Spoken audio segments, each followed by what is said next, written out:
दोस्तों, आज हम तारीख के एक बहुत ही इम्पोर्टेंट चैप्टर के बारे में बात करने जा रहे हैं। आज हम बात करेंगे 1920 के हिजरत मूवमेंट के बारे में। लेकिन इससे पहले कि हम आगे बढ़े, मैं आपसे रिक्वेस्ट करूंगा कि आप हमारे चैनल को सब्सक्राइब करें, बेल आइकन को क्लिक करें, कमेंट करें और बताएं कि आपको हमारा चैनल कैसा लगा। हिजरत मूवमेंट जो है वो हमारी तारीख का, इंडियन मुस्लिम हिस्ट्री का या हिंदुस्तान की हिस्ट्री का एक ऐसा बाब है या एक ऐसा चैप्टर है जिसके बारे में बात नहीं की जाती है। हालांकि उसके बारे में बात की जानी चाहिए। खिलाफत मूवमेंट की नाकामी के बाद और वर्ल्ड वार 1 में खिलाफत उस्मानिया या ओटोमन कैलिफेट के खात्मे के बाद हिंदुस्तान में जो मुस्लिम लीडर्स कैंपेन चला रहे थे कि खिलाफत का, कैलिफेट का रिस्टोरेशन हो, ओटोमन कैलिफेट का। और उन्होंने अंग्रेज हुकूमत से, जो कॉलोनियल गवर्नमेंट थी, उससे ये एश्योरेंस भी हासिल कर लिया था कि वो जर्मनी से लड़ेंगे लेकिन टर्की को या टर्की के जो इस्लामिक कैलिफेट है उसके स्ट्रक्चर को नुकसान नहीं पहुंचेगा। लेकिन जब ऐसा नहीं हुआ और कैलिफेट खत्म हो गई, तो टर्की खुद अपने आप में एक बहुत कमजोर मुल्क हो गया था। टर्की में खुद बहुत ज्यादा डिफरेंसेस थे। वहाँ यंग टर्क्स जो है उनका रिवोल्ट था खुद अपने कैलिफेट के बारे में, जहाँ करप्शन बहुत ज्यादा हो गया था। तो जो इंस्टीट्यूशन ऑफ खिलाफत टर्किश या ऑटोमन कैलिफेट था, उसको हिंदुस्तान में एक इमोशनल इशू बना लिया गया था। तो इमोशनल इशू बनाना सबके लिए आसान होता है, लेकिन उस वक्त उससे जो नुकसान हुआ वो बहुत ज्यादा हुआ। यानी एक ऐसा अनरियलिस्टिक, चाइल्डिश, एक ऐसा प्लान था जिसमें हमारे बाज उलमा, फरंगी महली उलमा थे, हजरत अब्दुल बारी फरंगी महली थे। अ, उनके मोतक़िद जो हमारे मौलाना मोहम्मद अली जौहर थे, बहुत बड़े। मैं तो मानता हूँ कि हिंदुस्तान में मौलाना मोहम्मद अली जौहर जैसा कोई दूसरा लीडर आज तक तारीख में पैदा नहीं हुआ। इतना सेल्फलेस आदमी जिसने अपनी पूरी जिंदगी जो है कुर्बान कर दी। और कई और स्कॉलर्स जो थे, वो जैसे मौलाना अबुल कलाम आजाद भी थे, वो भी इस वक्त उसमें उन लोगों ने फतवा दिया और फतवे को सपोर्ट किया। यानी लखनऊ से फतवा आया कि हिंदुस्तान जो है दारुल हर्ब है, और अंग्रेजों के यहाँ के अंडर में यहाँ रहना अब नामुमकिन है, और इन मुसलमानों को यहाँ से हिजरत करनी चाहिए। हिजरत कहाँ करनी चाहिए, उसके बारे में जब डेलिब्रेशन हुई तो ये हुआ कि अफगानिस्तान बहुत करीब है, अफगानिस्तान में हिजरत करें। तो अफगानिस्तान में अफगानिस्तान एक बहुत ही पुअर लैंड लॉक्ड कंट्री ना सिर्फ अभी है बल्कि हमेशा से था। अफगानिस्तान हमेशा से हिस्टोरिकली एक बहुत ही पुअर कंट्री रहा है और उसके वहाँ पर रिसोर्सेज जो है वो हमेशा इनएडुकेट रहे हैं। तो जब यहाँ से मुहाजिरीन के काफले जाने शुरू हुए, लोगों ने अपनी ज़मीनें बड़े सस्ते दामों में बेच दी। खासतौर पर पंजाब है, राजस्थान के पास इलाके हैं, सिंध का इलाका है, नॉर्थ वेस्ट फ्रंटियर का इलाका है जो अभी पाकिस्तान में है। वहां तो बहुत जबरदस्त जोश पैदा हो गया था। ऐसा जोश पैदा हुआ था कि बड़े बड़े जो लीडर्स हैं, वो भी वहां जाने के लिए उन्होंने कहा था कि हम उसमें हम यहाँ से हिजरत करेंगे, माइग्रेट करेंगे।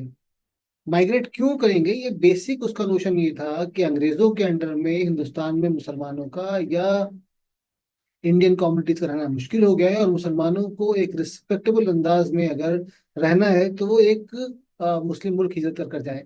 और वो अफगानिस्तान करीब में था उस वक्त, कोई दूसरा हमारा पड़ोसी मुल्क भी नहीं था। तो बड़े बड़े लोग, मतलब मैं आपको बताऊं, खान अब्दुल गफ्फार खान और इकबाल अहमद शेदाई, इन जैसे लोग भी हिजरत के इस जो तिलिस्म था इसमें आ गए और हिजरत की उन्होंने। खान अब्दुल गफ्फार खान हिजरत करके गए, और बाद में जब देखा कि उन्होंने कि क्या कंडीशन है लोगों की, वहाँ पर लोगों का रिसेप्शन नहीं था, खाने को चीजें नहीं थी और परेशानी बहुत थी। तो फिर उन्होंने, उनको लगा कि भाई ये तो गलत फैसला था। फिर इकबाल अहमद शेदाई वो एक शुरू से वो मौलाना मोहम्मद अली जौहर के बहुत करीबी थे। और जब ऐसा हुआ तो वो एक जगह टीचर थे, वो गए अफगानिस्तान, और उनको अफगानिस्तान का जो अमीर था उसने minister for मुहाजिर, minister for migrants बनाया। तो ये जो है आप, मतलब ये डिसीजन ही अपने आप में कि एक इतनी बड़ी आबादी जो हिंदुस्तान में रह रही है, और हिंदुस्तान में उनको सारे मौके थे। चैलेंजेस होते हैं, हर कम्युनिटी को चैलेंजेस थे, और आप देखेंगे बाद में उससे बहुत ज्यादा चैलेंजेस आए। तो ये एक इमोशनल डिसीजन था। इमोशनल डिसीजन ऐसा जो एक मिसगाइडेड इमोशनल डिसीजन था। मैं बताऊं कि इसके बारे में क्या है, हिजरत मूवमेंट के बारे में हालांकि बहुत सारी किताबें लिखी जानी चाहिए थी, लेकिन मुझे बहुत हैरत है कि इसके बारे में अब तक कोई काबिल जिक्र, कोई बड़ा डिटेल काम नहीं आया है। आप ढूंढेंगे तो आपको बहुत कम चीजें मिलेंगी। ये मेरी किताब है biographical encyclopedia of Indian Muslim freedom fighters. इसमें मैंने बहुत सारे ऐसे लीडर्स के बारे में तफसील से बताया है जो इस तहरीक में शरीक थे। खास तौर पर आप देखें खान अब्दुल गफ्फार खान के ऊपर भी इसमें बहुत तफसीली चैप्टर है। मोहम्मद इकबाल शहदाई के ऊपर, इकबाल शहदाई जो है आप देखें, जो लोग इसमें गए, अपने मकान बेच कर गए, अपनी जमीनें बेच कर गए, वो बाज उनमें से लोग कितने काम काम किए हुए हैं। यानी ये पहले से फ्रीडम मूवमेंट में थे इकबाल शहदाई। जब ये गए, फिर उसके बाद ये गदर मूवमेंट में शामिल हो गए, फिर ये गए जर्मनी और इटाली गए, और वहां जाकर इन्होंने पहले तो जो नेताजी सुभाष चंद्र बोस है उनके साथ मिलकर काम करने की कोशिश की, फिर दोनों में इत्तेफाक राय नहीं हुआ। फिर इन्होंने एक प्रोविजनल गवर्नमेंट कायम की हिंदुस्तान की 1941 में। तो इकबाल शहदाई जो इसमें शुरू से गए थे, और उनको अमीर अफगानिस्तान यानी अफगानिस्तान का जो बादशाह था उस वक्त, उसने उनको अपना जो है वो मिनिस्टर फॉर माइग्रेंट्स बना रखा था, माइग्रेंट्स बनाया था। ये बाद में जब ही sort of gave up the idea of being a मुहाजिर और being a migrant, और ये फिर मॉस्को गए, अपने बाद में लौट कर हिंदुस्तान आए। उसके बाद ये वहां गए, वेस्ट गए, और फिर ये जो फ्रीडम मूवमेंट थी उसको एक हायर लेवल में इन्होंने ज्वाइन किया और गाइड करने की कोशिश की।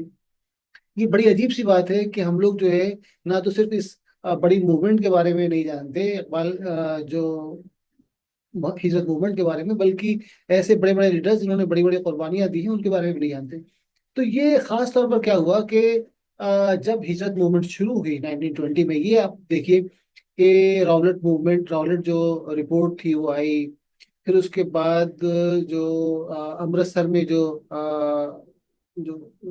कत्लेआम हुआ इंडियंस का उस वक्त, और उसके बाद जो है वो एक बहुत ही हेल्पलेसनेस थी कम्युनिटी में भी, और पूरी सोसाइटी में एज ए होल इंडिया में। तो यहाँ का जो थिंकिंग जो वो था, माइंड जो था, उन लोगों ने सोचा क्या करें। तो उस वक्त ये एक ऐसा मतलब आउट ऑफ बॉक्स टाइप की चीज उनको लगी कि भाई हिजरत करेंगे और जाएंगे तो हम ठीक से रह पाएंगे, वहाँ ये चैलेंजेस नहीं होंगे। लेकिन ये बहुत ही खाम ख्याली थी, बहुत ही गलत थी। उस वक्त भी आप देखें कि हमारे देवबंद के स्कॉलर्स ने, देवबंद के उलमा ने जो 1947 में जो पार्टीशन के ऊपर वक्त उनका मौकफ था, तकरीबन सिमिलर मौकफ, सिमिलर स्टैंड उनका उस वक्त था जो हिजरत मूवमेंट के ऊपर। उन्होंने कहा कि ये तो बिल्कुल इल एडवाइस चीज़ है, और हिंदुस्तान को दारुल हर्ब कहना ये अपने आप में बहुत बड़ी बेवकूफ़ी है। तो हजरत मौलाना अशरफ अली थानवी हो या हबीबुर रहमान हो, अ, हकीम अजमल जो कांग्रेस के प्रेसिडेंट भी रहे और हिंदुस्तान की तारीख आज़ादी के बहुत बड़े लीडर थे, दिल्ली में हकीम साहब की तरह 1920s में कोई दूसरा लीडर था ही नहीं। सबसे बड़े लीडर जो नेशनलिस्ट लीडर थे वो हकीम अजमल साहब थे। साहबजादा अब्दुल कयूम खान और अल्लामा इनायतुल्लाह खान, यानी देवबंदी स्कॉलर्स भी और दूसरे लीडर्स भी, वो भी उन्होंने कहा कि ये बिल्कुल इल एडवाइज वो है और इसका कोई फायदा नहीं होगा। तो शुरू में जो लोग गए उनको तो अमीर अफगानिस्तान ने वो किया, उनको ओपन आर्म्स के साथ वेलकम किया। खास तौर पर सिंध और जो फ्रंटियर का एरिया है, वहां पर तो बाकायदा लोगों को रिसीव करने के लिए, उनको सपोर्ट करने के लिए सेंटर्स बने थे। और एक साहब थे, उन्होंने पूरी ट्रेन का किराया, कि जो भी जाएगा उसकी पूरी ट्रेन का किराया मैं दूंगा। तो ये जज्बा था। लेकिन ये जज्बा जो था वो मिसप्लेस जज्बा था, और उससे जो है कम्युनिटी का कोई फायदा नहीं हुआ, बल्कि एक लॉन्ग टर्म नुकसान हुआ। क्योंकि बहुत सारे लोग, जो तकरीबन 30,000 लोगों ने हिजरत की थी, उसमें से अक्सर लोग अपने मकान, अपने जायदाद सब कुछ बेच कर गए थे, अपने रिश्तेदारों को छोड़कर गए थे। और क्या हुआ, जो लोकल वहां पर जो साहूकार थे, उन्होंने उनकी जमीनें जो है आ, बिल्कुल ही कौड़ियों के भाव खरीदी। और जब वो वापस आ गए, उन्होंने दोबारा खरीदने की कोशिश की, तो वो उनसे मुमकिन नहीं हो सका, क्योंकि वो बहुत ही इन्फ्लेटेड प्राइस पर बेच रहे थे। तो और दूसरा क्या हुआ, एक और नुकसान ये हुआ कि बहुत सारे लोग जो यहाँ पर दीनी जज्बे के साथ हिजरत करके गए थे, जब वो गए और उनको लगा कि अभी हम हिंदुस्तान वापस नहीं आ सकते हैं गिवन सर्कमस्टांसेस में, तो उनमें से बहुत से लोग मॉस्को गए, और जहाँ पर वो सोशलिज्म और कम्युनिज्म का शिकार हो गए। तो जो लोग इस तहरीके हिजरत के सपोर्टर थे, उसमें लखनऊ के फरंगी महली उलमा थे, मौलाना अबुल कलाम आज़ाद थे। हालांकि बहुत ज़्यादा इनका प्रोमिनेंस में नाम नहीं आता, लेकिन खिलाफत मूवमेंट के चूंकि जो बड़े बड़े लीडर्स थे वो सब उसमें शामिल थे। मौलाना अब्दुल बारी फरंगी महली, अब्दुल बारी फरंगी महली जो है वो फरंगी महल के और इस वक्त अपने आप में हिंदुस्तान के टॉप लीडर्स में शामिल किया था, हालांकि बहुत ही कम एज, यंग एज थी उनकी। मौलाना मोहम्मद अली जौहर और मौलाना अब्दुल मजीद सिंधी, ये इन दोनों का रोल जो था वो बहुत ही इंपॉर्टेंट था। दोनों बहुत ही इमोशनल लोग थे। तो मतलब मैं इंटरमाइन नहीं कर रहा हूँ, अब मैं पहले भी कह चुका हूँ कि मौलाना मोहम्मद अली जौहर जैसी पर्सनालिटी जो है, आपको सेल्फलेस पर्सनालिटी आपको हिंदुस्तान की 150 साल की तारीख में मिलेगी नहीं। बहुत मतलब एक सेल्फलेस आदमी उससे ज्यादा सेल्फलेस नहीं हो सकता। उसने अपनी पूरी जिंदगी कुर्बान कर दी कम्युनिटी और मुल्क के ऊपर, और कभी कंप्रोमाइज नहीं किया। तो लेकिन यहाँ पर उनसे चूक हुई, और वो जो है उन्होंने हिजरत मूवमेंट के लिए लोगों को कहा, उभारा। तो उससे नुकसान ये हुआ कि जो कम्युनिटी के लोग गए वहां पर, उनको बहुत ज्यादा तकालीफ का सामना करना पड़ा, बहुत ज्यादा चैलेंज। शुरू में तो उनको वेलकम किया ओपन हार्ट के साथ, लेकिन जब 4-5 हज़ार से ज्यादा लोग पहुंचने लगे, and it became really difficult for them to provide infrastructure, to provide provisions for people coming from India. तो फिर उस वक्त अफगानिस्तान का जो अमीर था उसको लगा कि ये तो पॉसिबल नहीं है। फिर दूसरा, अफगानिस्तान एक ट्राइबल सोसाइटी है, हिंदुस्तान की एक बिल्कुल डिफरेंट सोसाइटी थी। यहाँ से लोग जाते और वहाँ रहते तो उनका मतलब कोई एग्जिस्टेंस ही बहुत मुश्किल था। दूसरा ये कि जब लोग यहाँ से जा रहे हैं तो समझते कि हमें काबुल में बसाया जाएगा, Kabul is a beautiful place, लेकिन वो रियलिस्टिक नहीं था। तो बादशाह ने जो है, अफगानिस्तान का जो अमीर था, उसने एक अलग बाहर कैंप बनाया, और अफगानिस्तान की सख्त मौसम में, ठंड मौसम में, किसी हिंदुस्तानियों के लिए जो गर्म जो एरिया से गए थे, उनके लिए पॉसिबल ही नहीं था कि वहां पर रह सकें। तो it was a blender of sort. तो ये तारीख का एक ऐसा ब्लेंडर है जो याद रखने के लायक है। लोगों की इससे ये भी पता चलता है कि मुल्क में, कम्युनिटी में दीन के लिए और मुल्क के लिए कुर्बानी देने का कितना जज्बा है।